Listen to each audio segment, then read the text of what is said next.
Hello again, my dear brothers and sisters in Christ. The Lord wanted me to come here and share with you one of the very special teachings that He actually passed on to me, and that's about His plan of salvation upon humanity. And this is actually found in Genesis chapter 1, the creation.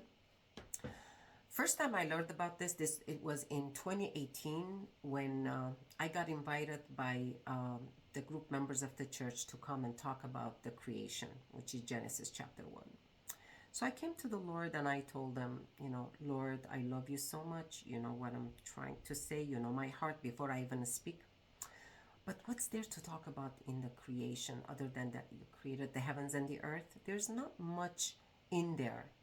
There's nothing interesting for me to talk about, like parables. What are we learning from the parables? Any proverbs within the parables? And that's when he tells me, daughter of peace, the first chapter of Genesis, the creation, is actually my plan of salvation upon humanity.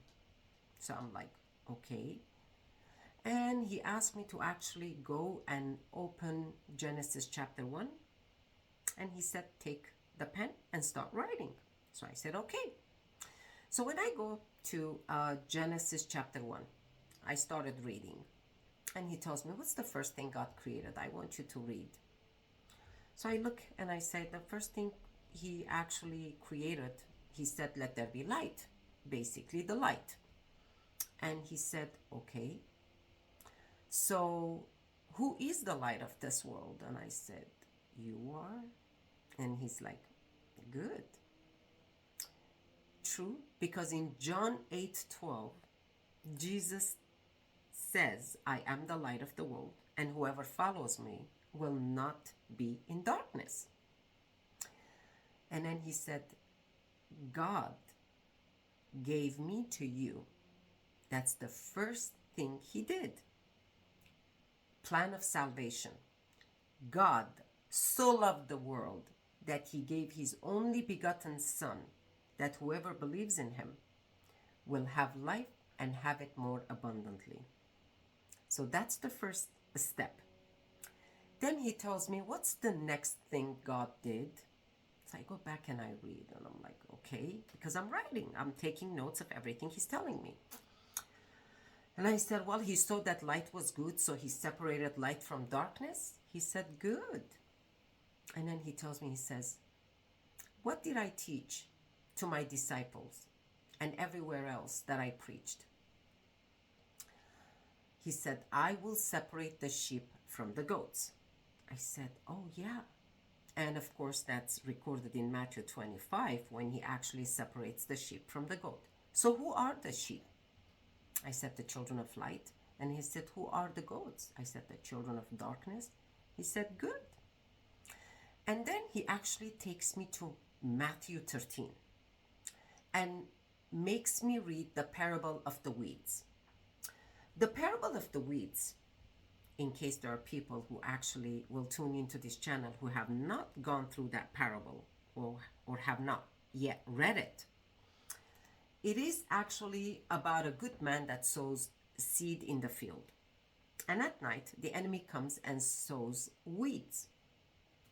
And when the wheat sprouts and formed heads, that's when the weeds appear. So the servant comes and tells the owner, there are weeds amongst the wheat. Who did this? I mean, we didn't plant these weeds with the wheat. So the owner says, do not touch it, because the servant wants to go and pluck it out. He said, don't touch it. At the end, when the harvest time comes, then we're going to go gather all the weed, tie them together, and burn it. And then gather the wheat and take them to the barn. So he separated the wheat from the weeds, the sheep from the goats. He separated light from darkness. And then he tells me, so what is the third step that God did after giving the light and separating it from darkness. And I read, and this is by far blew my mind away. Verse 6 in Genesis 1 says, Then God said, Let there be an expanse in the midst of the waters. Okay, expanse in the midst of the waters, and let it separate the waters from the waters.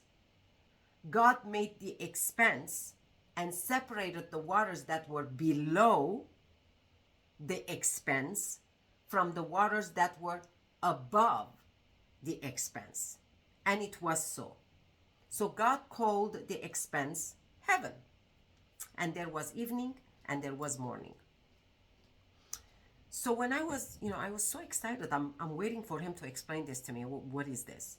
And then he tells me, I actually want you to go one more step down before I explain this to you. And I said, okay. So he tells me, I want you to read the fourth step of what God did. So I went, and in verse 9 it said, And let the waters below the heavens be gathered into one place, and let the dry land appear. So I told him, okay. So he separated the water from the dry land. Basically, he called the dry land the earth, and gathered the waters he called the seas. And God saw that it was good. So he tells me, okay, so God separates the water, puts them in one place, and then the dry land appears, and he calls this the earth. And then he tells me, I want you to go to Revelation chapter 17. So I go to Revelation chapter 17. So I open the Revelation chapter 17, and there he tells me, why don't you read verse 15? What does the water represent? So I read it, and Revelation 17:15 says, the waters which you saw where the prostitute sits are the peoples and the multitudes and the nations and languages. So I looked at him, and he said, okay. So basically, the waters are peoples, multitudes, nations, and languages. I said, okay. So what is the dry land? I said, I don't know. He said, that's how I separated the nations from one another. That's why you should have borders. I said, okay. Now, interestingly enough, which this blew my mind away, he actually takes me back to the third step when God separated the expanse of the waters from above from the expanse of the waters that were below. And then he comes to me and tells me, so there is waters above the heavens and there is waters below on earth. I said, yes. And he said, this means there are people also above the heavens, up there. Nations, languages, multitudes. And there are also people on earth. Nations, languages, multitudes, people, I sat there and I'm thinking, nothing else came to my mind actually when he said that, other than the fact that we don't know what's out there. I mean, I probably learned it's because Jesus brought this to my attention. Otherwise, there is no way on earth I would have actually had the wisdom by myself to figure out that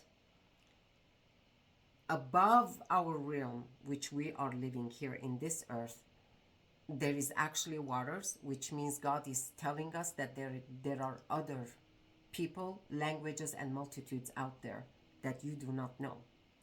Because it was never taught to us in our churches by our fathers, pastors, priests, whatever we call them.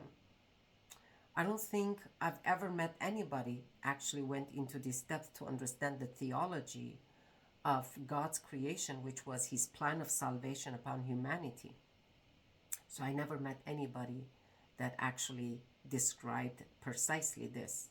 Of course, Jesus, gave me more detail, depth into the teaching, which I will not drop it because I'm sure there are people that do not know yet. But he said something, and that's very important.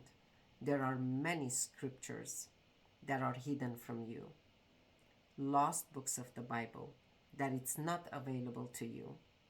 You only have whatever you have, but there are other writings, the word of the Lord, that gives clear indication of what's out there. Now, my dear brothers and sisters in Christ, I'm actually going to stop here.